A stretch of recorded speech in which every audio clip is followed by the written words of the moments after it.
Have a good day. I am Dr. M. Vijayashanti, Assistant Professor of History, Fatima College, Madurai. Now we see the legacy of Buddhism and Jainism in India. Buddhism was one of the oldest religion in India. It was founded during the 6th century BC. The situation in all over the world 6th century BC was so confused. At the time, the Zoroastrianism was founded at Central Asia, and the Confucianism was founded at China. And in India, the new religions, Buddhism and Jainism was founded. Let us see about the Buddhism. It was founded by Gautama Siddhartha. Suttotana and Maya Devi were the parents of him, and he was born in the year 567 BC at Kabilavastu, that near Lumbini Garden. And Prajapati Gautami brought up him, and he married in the very early age of 16 Yasodhara and had a son Rahula. When he walked around the balcony one day, he saw 4 scenes in his life, and it turned his life towards the religious oriented.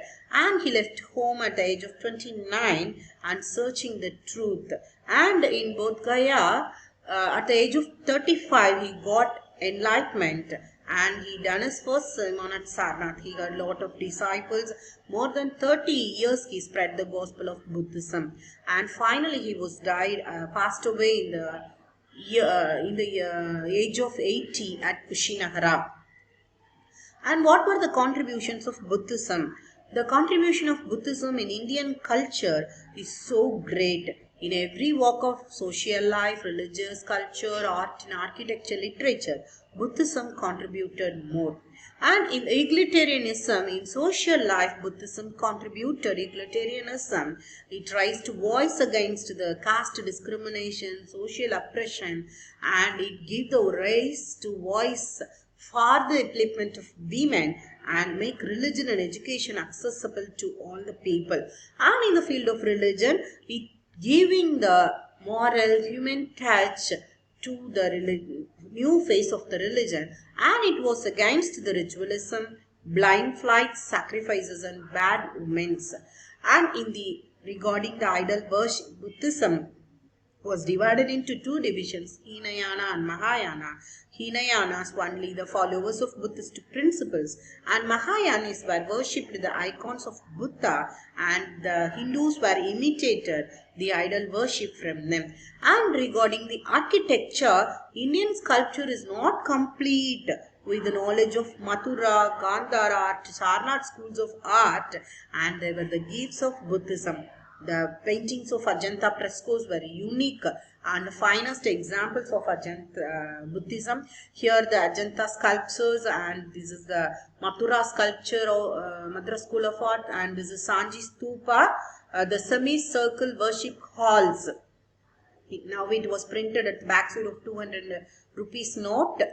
And this is the Gandhara School of Art, and the Greco-Roman art was in the hair, the dress, the outskirts of this, and the heart was by Indian, that is the Gandhara School of Art. It was started from the Gandhara, the place. And in the field of literature, Buddha preached his sermons sermons in Pali language, and the vernacular language was very much developed.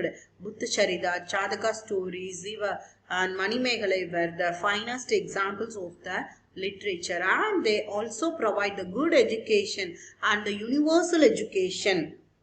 The special universities Nalanda and Vikramasila were the gift of Buddhism. The foreign students were accommodated here, and they have learned the Buddhist principles and other field education in India. And the education was open to all, especially for the lower caste people and women also. And the Buddhist missionaries carry the gospel of Buddhism and the language, Indian language, Indian literature and Indian culture, and spread the foreign countries, China, Japan, Mongolia, Burma, Tibet and Sri Lanka. And the Buddhism was also given the wonderful architecture about chaityas, vikaras, the cave architecture, worship halls. There were the good remembrance about the Buddhism. And next we are coming to the Jainism. It was founded by Mahavira, and he was called as Jina, the conqueror of sins.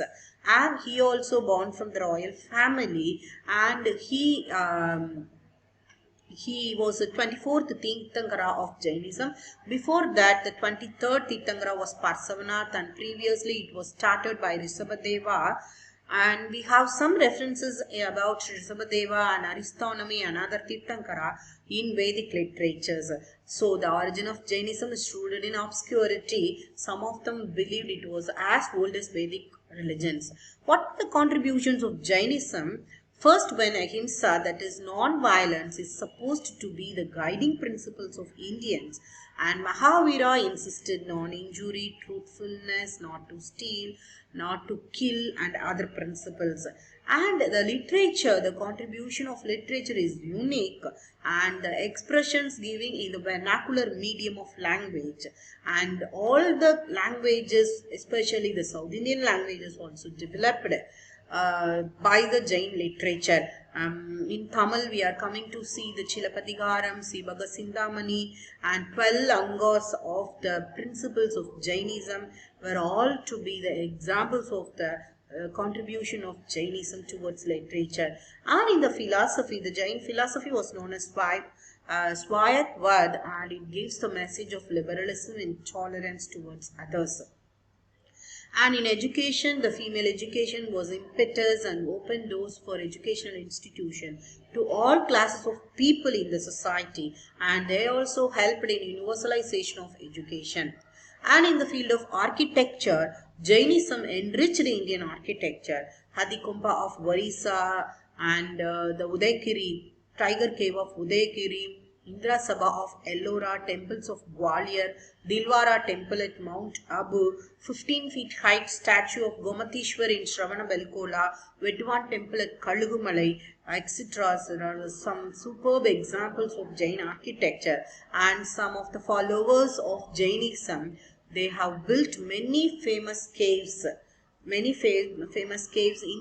the sculptures and paintings. They were especially in South India. We are seeing such a lot of caves having Jain beds with inscriptions also.